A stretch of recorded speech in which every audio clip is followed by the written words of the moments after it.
யோகிராம் சுரத்குமார் யோகிராம் சுரத்குமார் யோகிராம் சுரத்குமார் ஜெயகுருராயா. என் பெயர் கார்த்திகேயன். நான் என்னுடைய அப்பா பேர் சத்யநாராயணன். அவர் எலக்ட்ரிசிட்டி போர்டில் சூப்பரண்ட் இன்ஜினியராக இருந்து ரிட்டையர் ஆனவர்.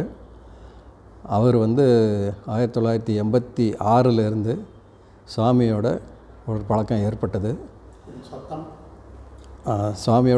ஏற்பட்டது. அவர் அடிக்கடி அவருக்கு எப்போதெல்லாம் போகணுன்னு நினைக்கிறாரோ அவர் கிளம்பி வருவாருங்க. நான் அப்போ நெய்வேலியில் ஜியாலஜிஸ்ட்டாக ஒர்க் பண்ணிகிட்ருந்தேன். சீனியர் ஜியாலஜிஸ்ட்டாக ஒர்க் பண்ணிகிட்ருந்தேன். அந்த காலகட்டத்தில் அப்பா அங்கே திண்டுக்கல்லில் டிவிஷனல் இன்ஜினியராக ஒர்க் பண்ணிகிட்ருந்தார். இங்கேருந்து அவர் அங்கே கிளம்பி வருவாங்க, ஒரு டீமாக இங்கேருந்து வருவாங்க. நான் நெய்வேலியிலேருந்து அங்கே ஜாயின் பண்ணிப்பேன். ஸோ இப்படி தான் ஃபஸ்ட்டு எனக்கு அறிமுகமானது. அப்போ அவர் தேரடி தெருவில் தான் இருப்பார். ஸோ நாங்கள் போய் அங்கே காலையில் ஒரு 10 மணிக்கெல்லாம் ரீச் ஆகும். அங்கேருந்து உட்காந்துட்டு அவர் எப்போ நம்மளை கூப்பிட்றாரோ அப்போ அந்த போல் போய் பார்த்து அவர் தரிசனம் பண்ணி முதல் தடவையாக பார்த்து என்ன ஏதுன்னு எல்லாம் உள்ளே வர சொல்லி உட்காந்து ஃபஸ்ட்டு ஸ்ரீராம் ஜெயராம் ஜெய ஜெயராம் பாட்டு எல்லோரும் பாடுங்கன்னு சொல்லி எல்லோரும் இது பண்ணுவார். நாங்களும் எல்லாம் பாடி எல்லாம் இது பண்ணி முடித்த ஒரு பாட்டு ஒவ்வொருத்தராக எங்கேருந்து வந்தீங்க, என்ன பண்ணீங்க அப்படின்னு கேட்பார். ஸோ எல்லோரும் விவரம் சொல்லுவோம்.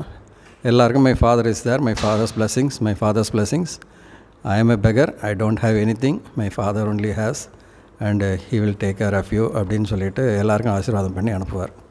ஸோ இந்த போல் அறிமுகமானது ஒரு வருஷத்துக்கு 2 தடவை 3 தடவை நாங்கள் அவரை சந்திச்சிட்ருக்கோம். அந்த காலகட்டத்தில் எங்களுக்கு எனக்கு ஒரு அனுபவம் கிடச்சிது அவர்கிட்ட. நான்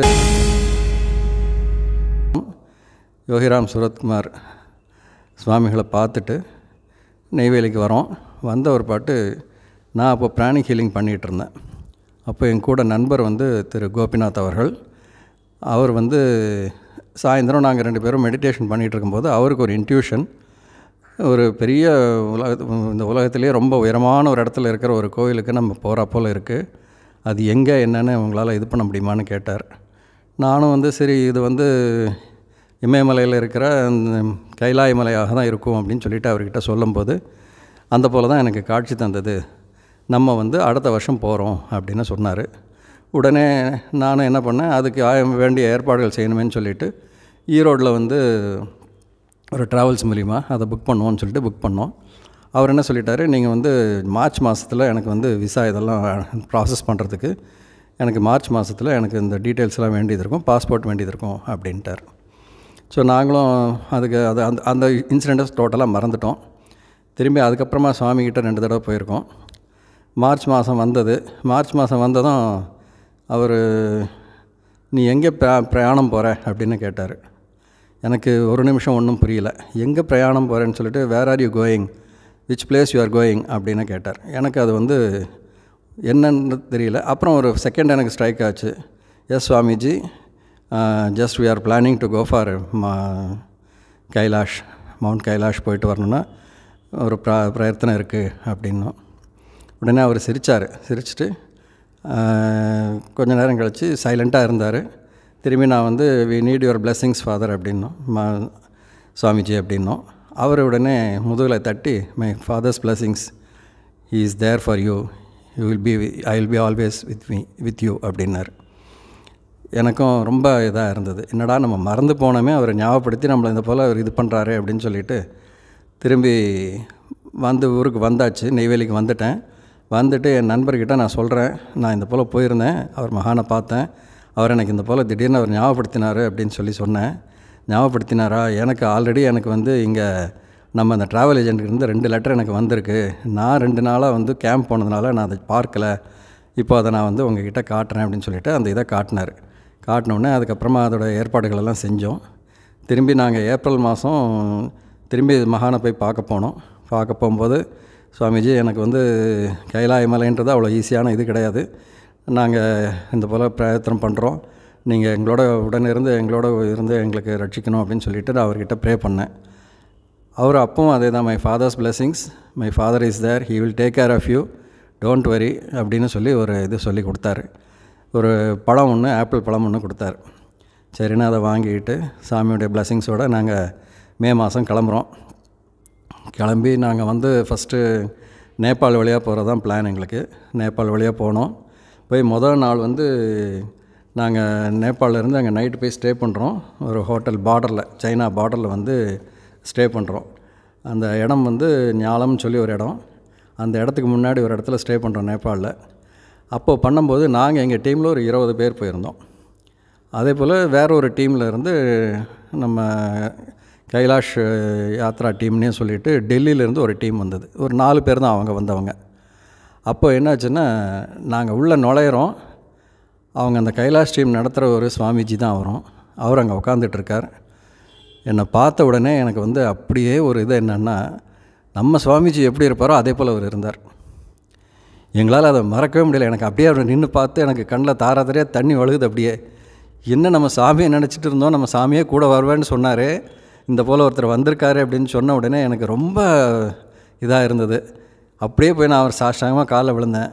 அவர் ஹிந்தி இங்கிலீஷ் ரெண்டுமே பேசினார். அப்போ அதே தான், எழுந்திரி, get up what is there get up அப்படின்னாரு. வை யூ ஆர் வீப்பிங் அப்படின்னாரு. No, I look my Guruji in your face அப்படின்னேன். இஸ் இட் ஸோ அப்படின்னாரு அவரும். இல்லை, நான் வந்து என்னுடைய குரு இந்த போல் யோகிராம் சுரத்குமார் திருவண்ணாமலையில் இருக்கார், நான் அவருடைய ஆசீர்வாதத்தோடு தான் நான் இந்த யாத்திரைக்கு நான் வந்தேன். அப்போ நான் அவர்கிட்ட கடைசியாக கேட்கும்போது, நீங்கள் யாத்திரையில் வந்து என் கூடவே இருந்து எனக்கு துணையாக இருக்கணும்னு சொல்லி கேட்டேன். அவர் my father will be there, my father's blessings அப்படின்னு சொல்லி எனக்கு பண்ணார். அது நான் உங்கள் இதில் நான் பார்க்குறேன் அதை அப்படின்னேன். அவர் கொஞ்ச நேரம் அப்படியே சைலண்ட்டாக இருந்துட்டு, மகான்களெல்லாம் எப்போவுமே எல்லாருக்கும் ரட்சிச்சுட்டு தான் இருப்பாங்க. They will take care of everybody. Those who believe and trust in them, they will take care of at any situation, they will take care. You don't worry, you don't disturb them also too much அப்படின்னாரு. எனக்கு Swamiji, I don't know what you are saying, I am not disturbing Swami, I am just want your blessings அப்படின்னேன். That's what I am telling, once you have told he will take care, you don't worry. In any form they will come at any time. So you don't worry, you proceed with your parikrama and you can do wonders there அப்படின்னாரு. சரி, என்ன இந்த போல் சாமிஜி இவரும் வந்து இது பண்ணாருன்னு சொல்லிவிட்டு அப்புறம் அவர் பக்கத்துலேயே உட்காந்து ஃபோட்டோலாம் எடுத்துக்கிட்டோம். அந்த ஃபோட்டோவும் இருக்குது. நான் உங்களுக்கு அந்த ஃபோட்டோ கடைசியாக நான் அந்த பிக்சரை நான் போடுறேன். ஸோ எனக்கு வந்து அவருடைய ரூபம் அன்றைக்கி அவர் எப்படி தாடி வச்சுட்டு எப்படி இருந்தாரோ அதே போல் இருந்தார். அந்த பேசுகிற துவனி இது எல்லாமே அந்த குழந்தைத்தனமாக இருந்தது அவர்கிட்ட.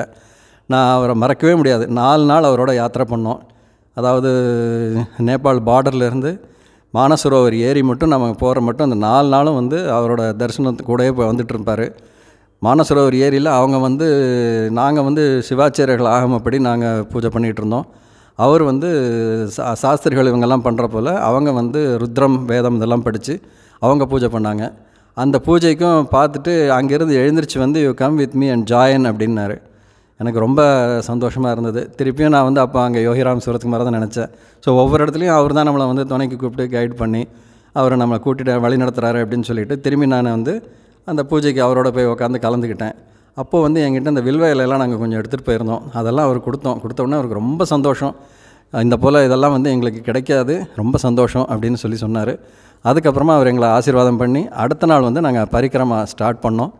அப்போ அவர் சொன்னார், பகவான் வந்து எல்லா ரூபத்திலையும் இருப்பார், நீங்கள் அவரை நினச்சிட்டு ஸ்மரிச்சிட்டு நீங்கள் யாத்திரையை ஸ்டார்ட் பண்ணுங்கள். உங்கள் காலில் நீங்கள் நடக்கிறேன்னு நினைக்காதீங்க, அவர் உங்களை நடத்தி வச்சு கூட்டிகிட்டு போகிறாரு அப்படின்னு சொன்னார்.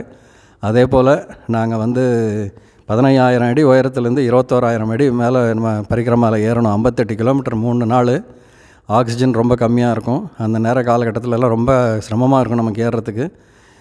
ஒரு இதில் வந்து நமக்கு கிளைமேட் வேறு, ஆல்மோஸ்ட் சப்-0 தான் இருக்கும் அந்த இடத்துல கிளைமேட்டெல்லாம். எல்லாம் சரின்னு சொல்லிவிட்டு எல்லாமே நல்லபடியாக எல்லாம் நடந்தது. 21,000 அடி மேலே நாங்கள் எல்லாருமே கிளைம் பண்ணி ஏறிட்டோம். பார்வதி சிகரத்தில் இருந்து நம்ம கைலாயம் தரிசனத்தை கண்டோம். பார்த்துட்டு திரும்பி இறக்கும்போது தான் அதே போல் இறங்கி நடந்து வந்தோம். எல்லாம் முடிச்சுட்டு வந்து பேஸ் கேம்புக்கு வரோம். பேஸ் கேம்புக்கு வரும்போது அவர் இருப்பாரான்னு பார்த்தோன்னா அவர் வந்து ஒரு மெசேஜ் மாத்திரம் கொடுத்துட்டு போயிருந்தார். You can meet me in your place, நீ திருவண்ணாமலையில் போய் என்னை பாரு அப்படின்னு சொல்லிவிட்டு அவர் என்ன சொல்லிவிட்டு அவர் கிளம்பிட்டார். எனக்கு அந்த இதில் என்ன சொல்கிறதுன்னு எனக்கு தெரியல. அவர் அதுக்கப்புறமா அப்புறம் நான் அவரை காண்டாக்ட் பண்ண முடியல. அவர் வந்து டெல்லியில் தான் இருக்கேன்னாரு, ஒரு ஆசிரமத்தில் இருக்கேன்னாரு. எனக்கு நான் அட்ரஸும் வாங்கலை, அவர்கிட்ட ஒன்றும் வாங்கலை. அவர் கடைசியாக எனக்கு மெசேஜ் கொடுத்துட்டு போனது, I will meet you in Tiruvannamalai அப்படின்னு சொல்லிட்டு போனது எனக்கு ரொம்ப இதாக இருந்தது. ஸோ யாத்திரை ஃபுல்லாக அவர் என் கூட இருந்தது ஒரு பெரிய அனுபவம். அந்த இது வந்து அந்த கொடுப்பினை எனக்கு கிடச்சிது. திரும்பி எல்லாம் முடிச்சுட்டு வந்து திருவண்ணாமலைக்கு நான் அங்கேருந்து மானசரோவர் தீர்த்தம் ருத்ராட்ச மாலை வாங்கிட்டு வந்து நேராக பகவானுக்கு போய் காலைல நமஸ்காரம் பண்ணிவிட்டு அவருக்கு வந்து ருத்ராட்ச மாலை கொடுத்தேன். This is for this beggar அப்படின்னாரு. This is for Swamiji sir Swamiji அப்படின்னேன். ரொம்ப ஆனந்தப்பட்டுட்டு அந்த ருத்ராட்ச மாலையை எடுத்து அவர் கழுத்தில் போட்டுக்கிட்டார். அப்புறம் தீர்த்த பிரசாதம் இந்த போல் எடுத்துகிட்டு வந்திருக்கேன்னு சொன்ன உடனே அவர் உடனே எல்லாருக்கும் கொடு அப்படின்னாரு. அங்கே இருந்த ஒரு 10 பேர் அப்போ நின்றுட்டு இருந்தாங்க. அப்போது எல்லாருக்குமே அப்போது அந்த இது கொடுத்து இது பண்ணோம். ஸோ இது வந்து எனக்கு வந்து வாழ்க்கையில் ஒரு மறக்க முடியாத ஒரு நிகழ்ச்சி அவரோட நடந்ததுங்க. இது நான் எல்லோரோடையும் பகிர்ந்துக்கணும்னு சொல்லிட்டு நான் இந்த இது பண்ணோம். இது எனக்கு இந்த வாய்ப்பினை கொடுத்த திரு ஆர்எஸ் மணி அவர்கள் எங்கள் சொல்லுங்க. சரி, அவரோட இருந்து எல்லாம் பண்ணதுங்க. அடுத்து வந்து அதே போல் இப்போ சமீபத்தில் நடந்த ஒரு இன்சிடெண்ட்டு. எனக்கு வந்து 2 பசங்க, ஒரு பொண்ணு ஒரு பையன். பையனுக்கு வந்து யூஎஸில் இருக்கான், அவன் அங்கே வேலையில் இருக்கான். மருமகளும் யூஎஸ்க்கு போயிட்டாங்க, அவங்களும் அங்கே தான் இருக்காங்க. 2019 கல்யாணம் ஆச்சு. அதிலிருந்து நமக்கு வந்து எப்போ நம்ம இங்கே நாமாலயத்துக்கு வரும்போதெல்லாம் பிரார்த்தனை பண்ணிகிட்டு இருக்கிறது, சீக்கிரமாக அவங்களுக்கு குழந்த பாக்கியம் ஒன்று உண்டாகணும் அப்படின்னு சொல்லிட்டு. அப்போது வந்து ஒரு 3-4 வருஷம் ஆயிடுச்சு. 2023 எண்டில் 2023 பிகினிங்கில் இங்கே ஒரு பௌர்ணமி பூஜைக்கு வந்திருக்கும் பொழுது, அப்போ நான் ஆர்எஸ் மணி ஐயாவோட பேசிகிட்டு இருக்கும்போது, இந்த போல் அவங்களுக்கு கல்யாணமே 4 வருஷம் ஆச்சுங்க, இன்னும் குழந்த பாக்கியம் இல்லாமல் இருக்குது, சாமியோட பிரார்த்தனை வேணும் அப்படின்னேன். கண்டிப்பாக நடக்கும், நீங்கள் அவரோட நம்பி அவரை பிரார்த்தனை பண்ணுங்கள், எல்லோரும் பிரார்த்தனை பண்ணுவோம் அப்படின்னு சொல்லி சொன்னாருங்க. அது சொல்லி ஒரு 2 மாதம் இருக்கும், ஒரு நல்ல தகவல் கொடுத்தாரு, இந்த போல் கன்சீவ் ஆகிருக்காங்க அப்படின்னு சொல்லிட்டு. ரொம்ப சந்தோஷம் அப்படின்னு சொல்லிட்டு திரும்பி வந்து இங்கே வந்து நான் அப்போ அந்த நேரத்தில் காசி யாத்திரை போகணும்னு சொல்லிட்டு யாத்திரைக்கு போயிட்டு வந்த ஒரு பாட்டு உடனே பாத துளிகை வச்சுருந்தாங்க. இங்கே ஒரு இது வச்சுருந்தாருங்க தலைவர் அவர். அதுக்கு வந்து பாலாபிஷேகம் பண்ணி அதெல்லாம் பிரார்த்தனை இது பண்ணோம். அப்புறம் அதே போல் டெலிவரி டைம் வந்தது. டெலிவரி டைம் வரும்போது என்ன ஆகிடுதுன்னா, கூட அவங்க யாருமே இல்லை. அவங்க அப்பா அம்மாவும் மருமகளுடைய அப்பா அம்மாவும் இல்லை, நாங்களும் போக முடியாத ஒரு சூழ்நிலை இருந்தது. அவங்க 2 பேருமே தனியாக இருக்கிற வேண்டிய ஒரு சிச்சுவேஷன் வந்தது. ஈவினிங் எனக்கு, அதாவது அவங்களுக்கு வந்து ஈவினிங், எனக்கு வந்து காலை நேரம் கால் வந்தது. இந்த போல் அவளுக்கு ஏதோ சம் ப்ராப்ளம், பெயின் வந்த போல் இருக்குது அப்படின்னு சொல்லிட்டு ஹாஸ்பிட்டலுக்கு கூட்டிகிட்டு போனாங்க. கூட்டிகிட்டு போயிட்டு கிட்டத்தட்ட ஒரு 4-5 ஹவர்ஸ் அவங்க ட்ரை பண்ணுறாங்க. அவளுக்கு இன்னும் இதாகலை அப்படின்னு சொல்லி சொன்னாங்க. அப்போது நமக்கு வந்து இங்கே டைம் வந்து நமக்கு ஈவினிங் 7:45. அந்த 7:45 டைமிங் நடக்கும்போது நான் அப்போ தான் மணியை கூப்பிட்டு, ஐயா இந்த போல் இருக்குது, அவங்க 2 பேரும் அட்மிட் ஆகிருக்காங்க, தனியாக இருக்காங்க, பிரசவம் வேறு இதாகுது, டிலே ஆகுது, என்னென்னு தெரியல, கொஞ்சம் பார்த்து நீங்கள் இது பண்ணணும் அப்படின்னு சொல்லி பிரார்த்தனை பண்ணணும் அப்படின்னேன். உடனே ஒரு 8 மணிக்கு அந்த கூட்டு பிரார்த்தனை, வியாழக்கிழமை அன்று 8 மணிக்கு அந்த கூட்டு பிரார்த்தனை நடந்தது. அந்த நடக்கிறதுல எல்லோரும் சேர்ந்து பிரார்த்தனை பண்ணாங்க. ஸோ பண்ண ஒரு அரை மணி நேரத்தில் எனக்கு ஃபோன் வந்தது, சுயப்பிரசவமாக குழந்த பிறந்தாச்சு, நல்லபடியாக இருக்காங்க, தாயும் சேயும் நலமாக இருக்காங்க அப்படின்னு சொல்லிட்டு. ஒரு அரை மணி நேரத்தில் நமக்கு வந்து அந்த ஒரு நிகழ்வு நடந்தது. எங்களால் நம்பவே முடியல. அவ்வளோ நேரம் கிட்டத்தட்ட 5 மணி நேரமாக போராடிட்டு இருந்தவங்க டக்குன்னு ஒரு 3/4 மணி நேரத்தில், நான் சுவாமிகிட்ட சொன்ன ஒரு அரை மணி நேரத்தில் சுயப்பிரசவமாக 2 பேருமே நலமாக இருக்காங்கன்னு சொல்லி ஒரு செய்தி வந்தது. இதெல்லாம் வந்து அவருடைய கிருபை தான்.